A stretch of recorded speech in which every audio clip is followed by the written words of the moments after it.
Terima kasih pemirsa, Anda masih bersama kami di Sindo Malam. Lebaran 2 pekan lagi, tapi sejumlah jalur mudik di Bekasi masih banyak berlubang dan membahayakan pengendara. Salah satu jalur mudik yang berlubang berada di Jalan Insinyur Haji Juanda Bekasi Timur, Kota Bekasi.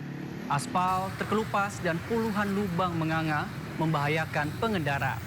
Padahal jalur ini merupakan akses utama bagi pemudik dari Jabodetabek menuju Pantura dan kota-kota di Pulau Jawa. Selain banyak lubang, kontur jalur juga bergelombang, mengharuskan pengendara berjalan lambat saat melintasi jalur mudik ini. Pengendara khawatir jika jalan berlubang tidak segera ditambal bisa memicu kemacetan saat arus mudik nanti. Terlebih di ruas ini sering ada pasar tumpah dan belum selesainya proyek drainase. Jalan Juanda Bekasi Timur ini diperkirakan mulai ramai pemudik pada H-7 pekan depan.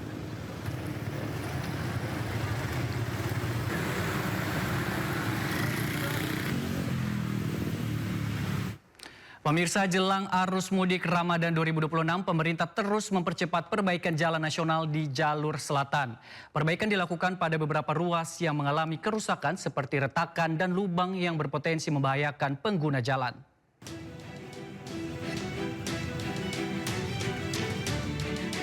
Menjelang arus mudik Ramadan tahun 2026, sejumlah titik jalan nasional di jalur selatan Kabupaten Pangandaran, Jawa Barat terus diperbaiki. Perbaikan yang dilakukan seperti retakan dan lubang yang berpotensi membahayakan pengguna jalan.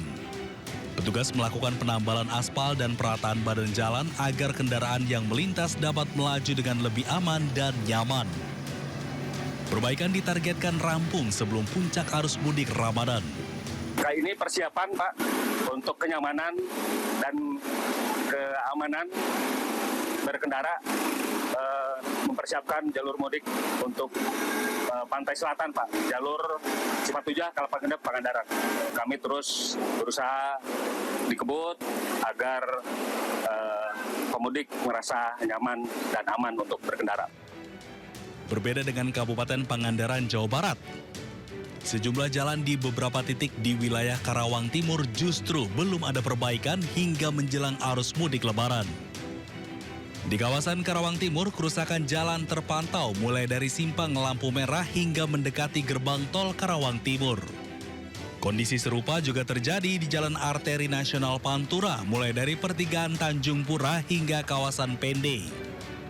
Padahal Jalan Arteri Karawang salah satu akses utama jalur nasional yang menghubungkan wilayah Jawa Barat menuju Jawa Tengah dan Jawa Timur selain melalui jalan tol Jakarta Cikampek. Jika kondisi jalan tak diperbaiki, dikhawatirkan dapat mengganggu kelancaran dan keselamatan para pemudik. Tim Liputan iNews melaporkan. Jelang arus mudik Lebaran, PT KAI Daob 4 Semarang mengintensifkan perawatan lokomotif dan gerbong kereta api. Perawatan dilakukan di Depo Lokomotif Tegal, Jawa Tengah untuk memastikan perjalanan mudik aman dan lancar.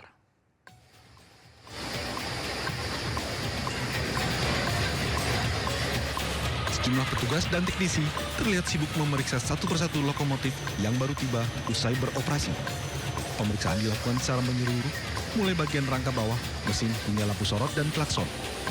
Tak hanya itu, bahan bakar untuk lokomotif juga diisi agar siap saat kembali beroperasi. Setiap lokomotif membutuhkan waktu setidaknya 1 jam untuk pastikan dalam kondisi prima. PT KAI Daerah Operasi 4 Semarang juga menyediakan tambahan teknisi dan lokomotif cadangan untuk mengantisipasi gangguan saat arus mudik Lebaran 2026. Di masa angkutan Lebaran ini, seluruh kru dari Depo Lokomotif Tegal akan memaksimalkan yang namanya daily check tersebut untuk memastikan kehandalan lokomotif bagi kereta yang berangkat dari stasiun Tegal. Perawatan intensif ini diharapkan mampu menjaga keselamatan dan kenyamanan jutaan pemudik yang akan menggunakan kereta api. Dari Tegal, Jawa Tengah, Yudibar, iNews melaporkan. Pemirsa, pulang kampung mudik Lebaran kali ini dimeriahkan dengan tebaran diskon dari pemerintah. Salah satunya adalah diskon tarif tol sebesar 30% untuk puluhan jalan tol. Ruas tol mana saja? Berikut informasinya. Pemerintah memberikan diskon tarif tol sebesar 30% saat mudik dan balik Lebaran pada tahun ini. Total 29 ruas tol di berbagai wilayah Indonesia mendapatkan potongan tarif untuk membantu masyarakat pulang kampung lebih hemat dan juga lancar. Diskon 30% ini berlaku pada periode utama arus mudik tanggal 15 hingga 16 Maret 2026 dan juga arus balik pada tanggal 26 hingga 27 Maret 2026. Tanggal berlaku diskon 30% berbeda di sejumlah jalan tol. Seperti di tol Tangerang Merak berlaku dari tanggal 12 dan 13 Maret untuk arus mudik. Potongan tarif tol juga berlaku untuk ruas tol Kayu Agung Palembang di Sumatera. Tol Cimanggis Cibitung juga diskon dari tanggal 21 dan 22 Maret 2026.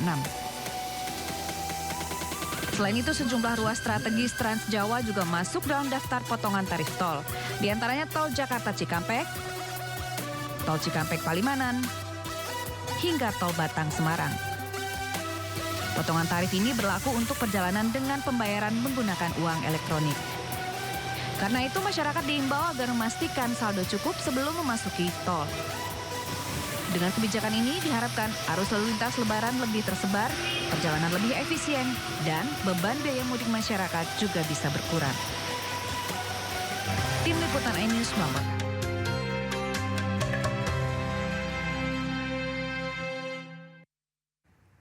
Pemirsa, Masjid Besar Cipaganti yang ada di Kota Bandung, Jawa Barat masih berdiri kokoh meski usianya nyaris 1 abad. Masjid yang diarsiteki orang Belanda ini memadukan unsur gaya Eropa dan tradisional Jawa dengan ciri khas kubak Tanjung Tumpang II.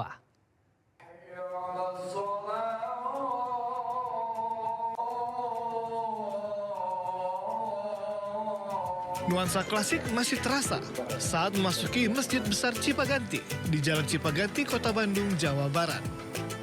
Masjid yang dibangun tahun 1933 oleh arsitek Belanda C.P. Wolfsmaker ini memiliki struktur unik, yakni perpaduan gaya Eropa atau Art Deco dan tradisional Jawa dengan ciri khas kubah tajuk tumpang II. Ketinggian fasad masjid ini mencapai 1,5 meter dan pada bagian mihrab dan mimbar dihiasi kaligrafi. Kemudian di beberapa bagian terdapat tiang kayu soko guru dan lampu gantung besar di ruang utama. Meski sempat mengalami beberapa perubahan, namun bangunan asli masjid tidak diubah dan masih berdiri kokoh di bagian tengah dalam masjid. Hanya perbaikan saja, terus ada penambahan sayap kiri dan sayap kanan. Karena memang itu dibutuhkan untuk pelayanan terhadap jamaah. Semakin banyak jamaah sehingga kita memerlukan perluasan Masjid Besar Cipaganti ini. Selama bulan suci Ramadan, banyak umat muslim baik dari dalam maupun luar kota yang menyempatkan diri untuk sholat di masjid yang usianya nyaris 1 abad ini. Kita bisa mengenang ya bahwa zaman dulu tuh udah penyebaran Islam tuh udah bagus gitu ya. Jadi penataannya bagus. Meski kini bermunculan masjid baru yang lebih megah di Jawa Barat, namun Masjid Besar Cipaganti punya cerita tersendiri yang bersejarah dan menjadi warisan yang ikonik di Kota Bandung. Dari Bandung, Jawa Barat, Ervan David, iNews melaporkan. Jelang berbuka puasa, masyarakat berlomba-lomba membeli takjil favoritnya, tak terkecuali warga di Cirebon, Jawa Barat. Sembari menunggu azan maghrib, masyarakat dimanjakan dengan pilihan takjil yang beraneka ragam seperti cireng prasmanan.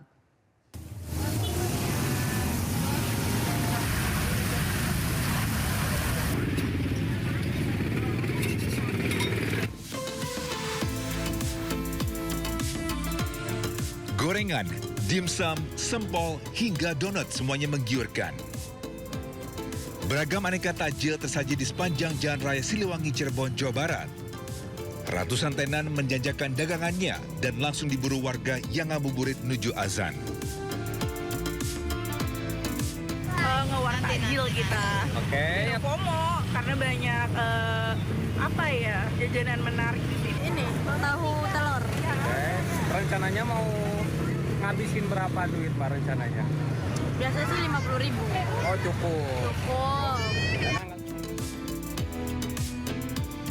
Salah satu tenan yang ramai dikunjungi warga adalah cireng prasmanan. Konsep ambil sendiri ternyata banyak diminati pembeli. Dalam sehari, tenan ini menjual 600 cireng. Karena kadang suruh ngambil sendiri, tapi sekarang diambilin. Karena sering banyak yang sobek. Oh gitu. Sebenarnya sih nggak khusus buka juga. Cuman kebanyakannya emang momennya lagi Ramadan kan, jadi emang khusus buka. Ya. Festival Ramadan yang digelar Pemkot Cirebon ini terus diperhati masyarakat. Acara ini pun otomatis sebagai salah satu cara pemerintah untuk memutar roda perekonomian masyarakat. Dari Cirebon, Jawa Barat, Mahardika, iNews melaporkan. Nastar identik dengan kue khas Lebaran. Namun jika biasanya nastar berisikan selai nanas, kali ini pedagang berinovasi dengan nastar apel dan nastar jeruk. Seperti apa bentuk dan rasanya? Berikut informasinya.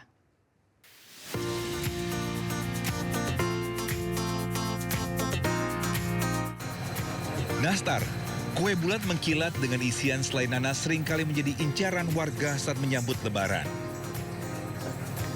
Tetapi di Malang, Jawa Timur ini, seorang pedagang berinovasi dengan nastar buatannya. Ya, nastar hijau yang berisikan nastar apel. Selain nastar apel, pembuat kue ini pun menjual nastar jeruk. Selain bentuknya yang mirip dengan apel dan jeruk, selai yang digunakan terbuat dari buah apel dan jeruk asli Kabupaten Malang. Setiap hari mereka harus membuat 500 toples untuk masing-masing jenis nastar apel dan nastar jeruk. Bahkan di bulan Ramadan ini, penjual menerapkan sistem pre-order lantaran keterbatasan kemampuan produksi. Penjual mengaku kewalahan menjual nastar ini karena permintaannya yang membludak. 500 toples, jadi kami siasati dengan open PO. Pengiriman seluruh Indonesia, ada beberapa yang keluar negeri. Karena memang nastar apel ini kami yang pelopornya dan kami berbasis buah lokal. Apelnya apel Malang, jadi memang orang tertariknya karena apel Malang, jeruknya juga jeruk dari Malang. Kue nastar apel dan nastar jeruk ini dijual dengan harga mulai Rp80.000 per toples.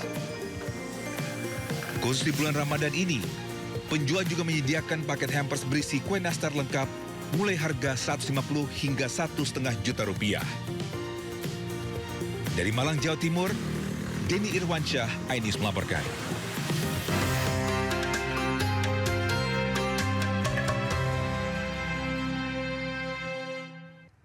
Pemirsa, sebagai wujud komitmen dalam mendukung peningkatan kualitas pendidikan serta kepedulian terhadap lingkungan, MNC Peduli menyalurkan ratusan buku bacaan untuk SDN Cibilik Desa Nenggerang, Kabupaten Sukabumi, Jawa Barat. Harapannya, ratusan buku ini dapat memperkaya koleksi perpustakaan sekolah sekaligus mendorong peningkatan minat baca siswa.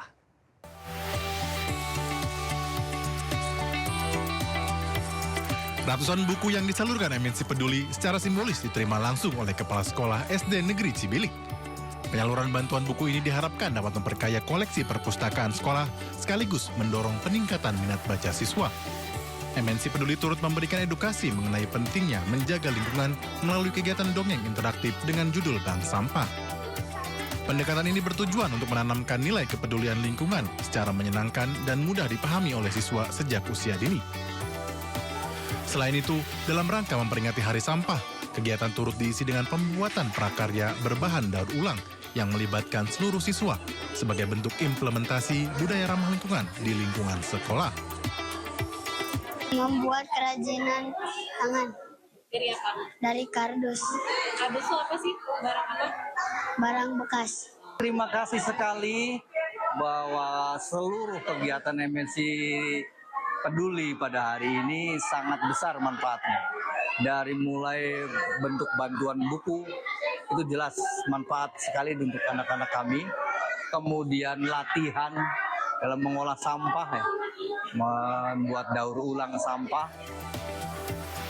Melalui kolaborasi ini diharapkan SDN Cibilik dapat terus berkembang sebagai institusi pendidikan yang tidak hanya unggul dalam literasi, tetapi juga percontohan sekolah hijau yang berkelanjutan di Kabupaten Sukabumi. Dari Sukabumi, Jawa Barat, Budi Setiawan, iNews melaporkan. Pemerintah Indonesia mulai mengevakuasi warga negara Indonesia di Iran. Informasi selengkapnya usai jeda, tetaplah di Sindo Malam.